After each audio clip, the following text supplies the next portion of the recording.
அன்பு நண்பர்களே, அருமை உறவுகளே, நம்ம விர்ச்சுவல் ஸ்பீக்கர் சேனலுக்கு உங்க எல்லாரையும் வரவேற்பதில் மகிழ்ச்சி.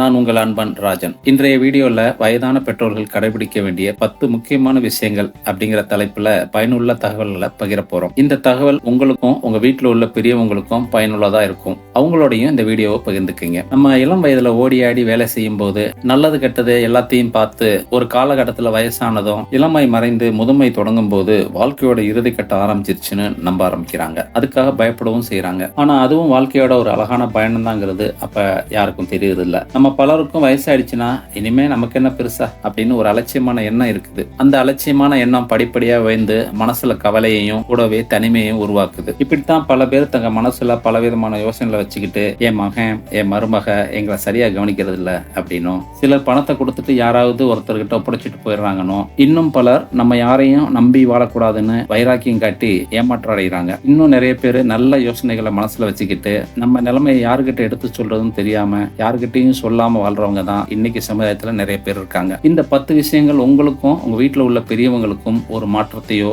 அல்லது ஆறுதலையோ கொடுக்கும் அப்படிங்கிற நம்பிக்கையோட இந்த வீடியோக்குள்ள போலாம் வாங்க.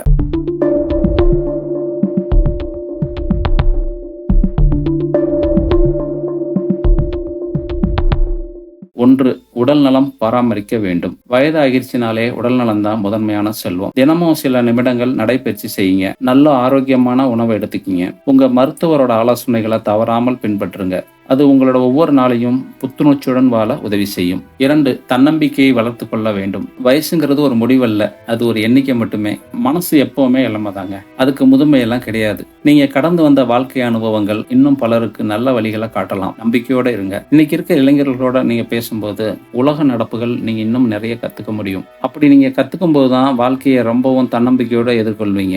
அது உங்க வாழ்க்கையை உற்சாகத்துடனும் பயமில்லாமலும் எதிர்கொள்ள உதவும். 3. பண நிலையை திட்டமிட வேண்டும். உங்களோட சேமிப்பு பழக்கத்தை இன்னமும் தொடரணும். தேவையற்ற செலவுகளை குறைச்சு நிகழ்காலத்துக்கான நேரத்தையும் பணத்தையும் செலவிட கத்துக்குங்க. அப்போ உங்க வாழ்க்கை நிலையாகவும் அமைதியாகவும் இருக்கும். அது உங்களுக்கு நிம்மதியான வாழ்க்கைக்கான வழியை உருவாக்க உதவும். 4. சுயமாக வாழ கற்றுக்கொள்ள வேண்டும். உலகம் ரொம்ப வேகமா மாறி வாழ்க்கை பாதையை மாற்றிக்கிட்டு இருக்கு அப்படிங்கறத புரிஞ்சுக்குங்க. இன்னைக்கு இருக்கிற புதிய தொழில்நுட்பங்களை ஓரளவுக்காவது கத்து வச்சுக்கோங்க. உதாரணமா மொபைல் போன் யூஸ் பண்றது, ஆன்லைன் பேமெண்ட் செய்யறது, அரசு உதவிகளை பெறுறது அப்படின்னு எளிமையா இருக்கிற விஷயங்கள் எல்லாம் ஆன்லைன்ல தெரிஞ்சு வச்சுக்கோங்க. அப்பதான் நம்ம பிறரை சார்ந்து வாழ வேண்டிய அவசியம் இல்லை அப்படிங்கறத நீங்க உணர ஆரம்பிப்பீங்க. அப்படி உணர ஆரம்பிச்சிட்டீங்கன்னா உங்களை நீங்களே கவனிச்சு கொள்ள ஆரம்பிச்சிருவீங்க.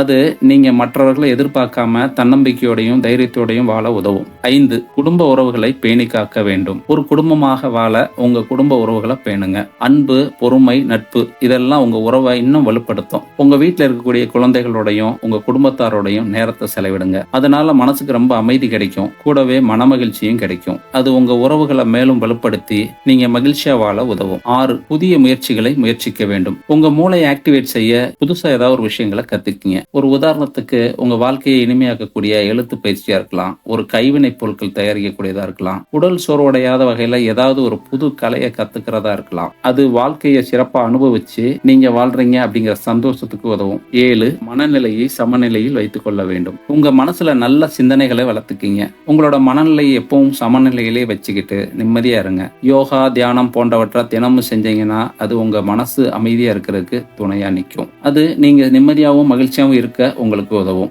8. சுற்றுச்சூழலை ஆரோக்கியமாக வைத்திருக்க வேண்டும். நம்ம இருக்கிற சுற்றுச்சூழல் நம்மை சுற்றி அழகா இருந்தா மனசும் மகிழ்ச்சி அடையும். சின்னதோ பெருசோ உங்க வீட்டை சுத்தமா வச்சுக்கீங்க. தோட்டம் அமைச்சு பூச்செடிகளை வைங்க. சீக்கிரமா விளையக்கூடிய காய்கறி செடிகளை நடுங்க. பறவை, விலங்குகள் போன்ற செல்ல பிராணிகளை வளருங்க. அதுக்கெல்லாம் உங்களோட ரொம்ப விசுவாசமா இருக்கிறத உணர்வீங்க. இயற்கையை போற்றி பாதுகாக்க உங்களால முடிஞ்ச ஈடுபாட்டை கான்ட்ரிபியூட் பண்ணுங்க. அது உங்களோட சுற்றமும் மனசும் புத்துணர்ச்சியா இருக்க உதவும். 9. நண்பர்களுடன் தொடர்பில் இருக்க வேண்டும். உங்க தனிமை உணர்வை கைவிடுங்க. பழைய நண்பர்களை தேடி பிடிச்சு சந்திங்க அல்லது போன்ல உங்க நட்பையோ பழைய நினைவுகளையோ அலாவல் செய்யுங்க. ஒரு மகிழ்ச்சியான உரையாடல், கருத்து பரிமாற்றங்கள், புன்னகைகள் உரியவர்களோட நம்ம பகிர்ந்து கொள்ளும் போது அது மன அழுத்தத்தை வெகுவா குறைக்கும். அது உங்களோட தனிமையை நீக்கி உங்க வாழ்க்கையை நிறைவானதா வாழ உதவும். 10. வாழ்க்கையை மகிழ்ச்சியாக அனுபவிக்க வேண்டும். இது உங்களோட வாழ்க்கை, இது அழகா வாழுங்க. போட்டி பொறாமையெல்லாம் இல்லாத உலகம் உங்களோடது. அதுல சின்ன சின்ன சந்தோஷங்களை கூட பெருசா எடுத்துக்கிங்க. மனசு ரொம்ப உற்சாகமாகும். உங்களுக்கு தெரிஞ்ச குழந்தையோட குழந்தையா மாறி விளையாடுங்க. அவங்களோட சிரிச்சு விளையாண்டு மகிழ்றதுக்கு மறக்காதீங்க. அதுவும் உங்க வாழ்க்கையில ஒவ்வொரு நொடியும் இனிமையானதா உணர வைக்கும். இந்த 10 விஷயங்கள் உங்களுக்கு பயனுள்ளதா இருந்தால் லைக் பண்ணுங்க, உங்க நண்பர்களோட ஷேர் பண்ணுங்க. நீங்க இன்னமும் நம்ம சேனலை சப்ஸ்கிரைப் பண்ணலைன்னா உடனே பண்ணி விடுங்க. பக்கத்துல இருக்க பெல் பட்டன் அழுத்தி ஆளுங்கிறத அழுத்தி வச்சுக்கிங்க. நம்ம வீடியோக்கள் உடனடியாக உங்களை வந்து சேரும். இந்த 10 விஷயங்கள்ல எது முக்கியமானது அப்படிங்கறத கமெண்ட் பண்ணுங்க. வயசு என்பது ஜஸ்ட் a நம்பர், பட் வாழ்க்கை எப்படி வாழ்றோம் அப்படிங்கிறது தான் ட்ரூலி மேட்டர். அந்த சிந்தனையுடன் விரைவில் இன்னொரு பயனுள்ள வீடியோல சந்திக்கிறேன். அதுவரை உங்களிடமிருந்து விடைபெறுகிறேன். உங்கள் அன்பன் ராஜன். Take care. பை.